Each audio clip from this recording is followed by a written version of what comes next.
Hey folks, today we have another camera video. I was on eBay the other day just looking at the same camera that I bought before, which is the one I'm using now, the Philips CAM110, that V Westlife also did a video of on his camera channel. And I came across this on eBay when I was looking at prices. I saw this for $23. And I thought, no, that can't be right. And I saw another seller was selling these for like $78 or something like that.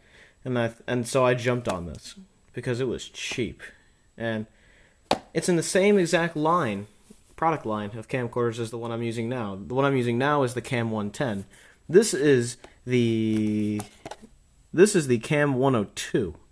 So we're gonna see what the advantages of the camera I'm using now are compared to the CAM102 here. If you look at the Amazon.com webpage, you'll see that that's the price on Amazon. I got this for $23. I'm very happy with that, needless to say. Has an explanation of all the features, but here's the chart that I wanted you guys to take a look at. This is the entire Philips product line of these cameras. What I'm filming with now is the CAM110. What we're going to be doing a video about today is the CAM102. And you can see the types of features that this camera has. One-touch filming, flip-out USB, all that kind of stuff. And every camera above the 102 has much better features. So this CAM102 we're going to do a video of here is the lowest end camera in this product line. So we're going to see how the two, all these are basically the same here. So we'll basically be able to see the difference between the three of these, and this one as far as video quality goes. This one does not have the LED light that the CAM110 does. It does not have the dual recording format, so you can't record it in two formats at the same time, the low quality and the high quality. It does not have optical image stabilization, that's what the anti-shake is, and it's not waterproof. Only the CAM150 is waterproof. So this is what we're working with. This is the product line I'm talking about, and we're going to be going to the very bottom, the low end of it, to see what just how far down that goes. This is the CAM102 itself. It looks very much like the CAM110, except it's in that sort of mid-2000s style silver paint that I used to see all over laptops back in those days. It has the same exact interface controls as the CAM110, so that's good, even right down to taking photos and shooting video. It does not have autofocus, and it has a mono microphone, as you can see on the front here. It also doesn't have the optical image stabilization. I have no clue if it has digital or not. We'll find out. They've moved a few things around too, like the HDMI port is on this side, and the micro SD slot is over here.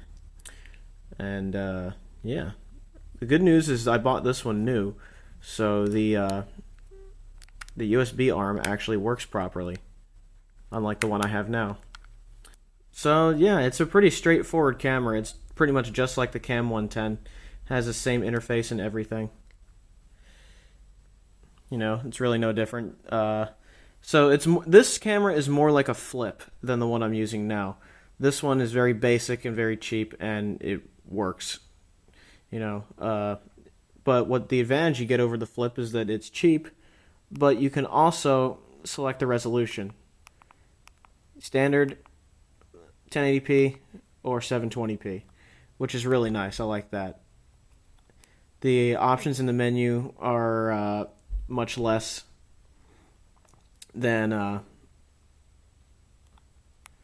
the CAM110. So it's basically the same thing, except it's just lacking a bunch of features, really. I had to change that to NTSC because I forgot you have to do that. Of course, it still takes photos as well, although who wants to take photos on something like this? These things do take pretty good photos, but it's not exactly the go-to thing for me to take photos with. So that is the CAM102. It's nothing really all that special compared to the CAM110, but I'd just like to see what the bottom end of this product line's quality is like. So what I'm going to do is I'm going to show you some test footage. But before I show you this test footage, I'd like to just point out one subtle difference. On the CAM110, the record button has 2 stages. I think that's for photo mode when you take photos, but this one it's just one stage, so you don't really have to worry about that. It's just one stage for everything. That's one subtle difference I noticed that I thought I'd make note of. But anyway, now here's the test footage.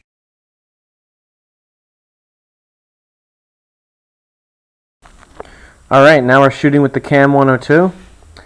This is the CAM110 that I was filming with before, so as you can see, it's pretty much the same design, except that on this one you get the stereo microphones, the autofocus lens, the optical image stabilization, and LED lights. So you get a lot more features on this one than you do with this one.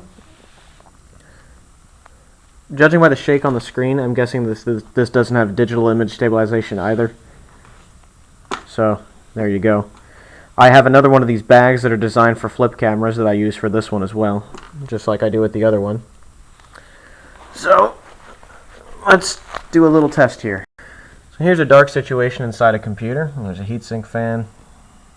It's the same motherboard actually. There's the gold heatsink.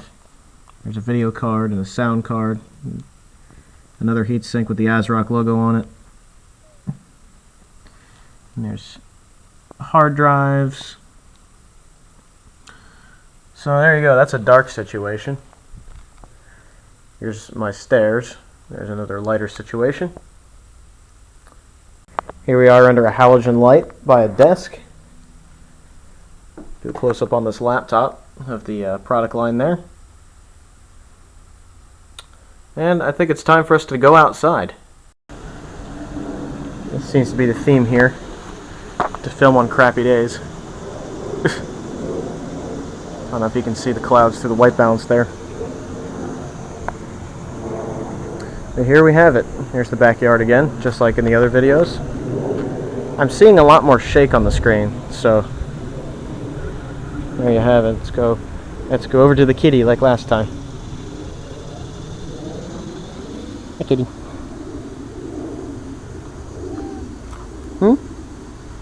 Kitty.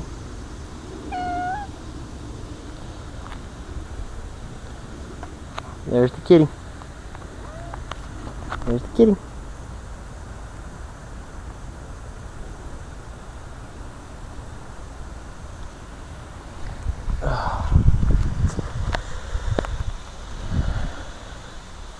Go into the garage here.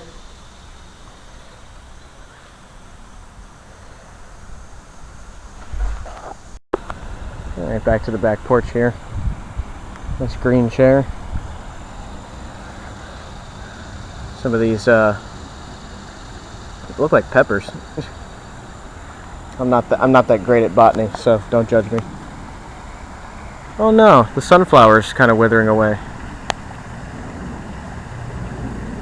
The zoom is still nice and smooth. This is me holding it steady with it zoomed in. It's me sort of shaking it a little bit just to induce some shake.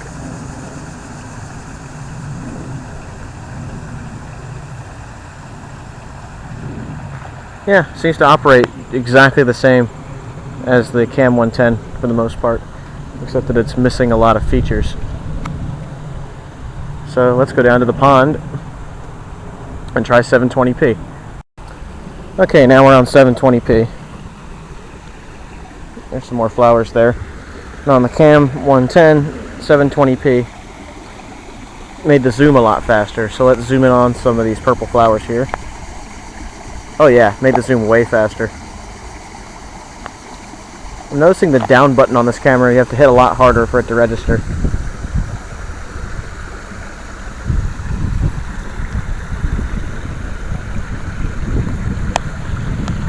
See if it picks up on that wind noise there.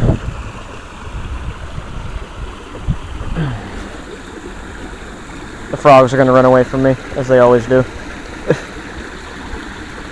Except for this one, because this frog is cool.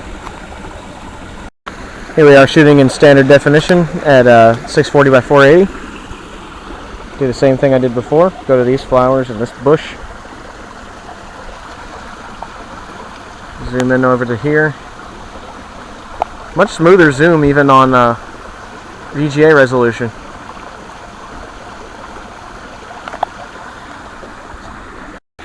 Alright, back to 1080p. Alright, back to 1080p. Yeah, this camera seems exactly the same as the other one. I just wonder how the audio quality is going to be. I'm betting it's not going to be great, just because it's a small pinhole mono microphone, but you never know.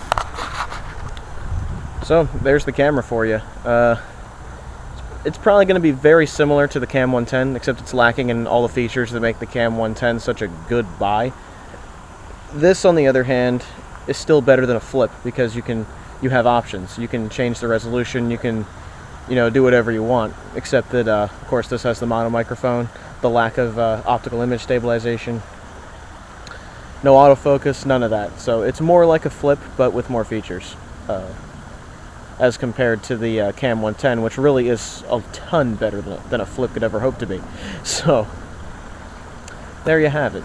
The one problem that I had with the CAM110, as I'm sure you saw in the Ice Bucket Challenge video, and in the test footage of the CAM110, is that background noise, like what comes from the ponds waterfalls over there, confuses the noise cancellation on the camera. I think it tries to compensate for background noise on the CAM110, and it just didn't do a very good job of that, and ended up drowning everything out. So hopefully this one doesn't do that. I don't know if it will or not, but we'll find out. So that is the CAM102, the Philips CAM102. Hope you guys enjoyed the video, and have a good one, everybody. Ciao.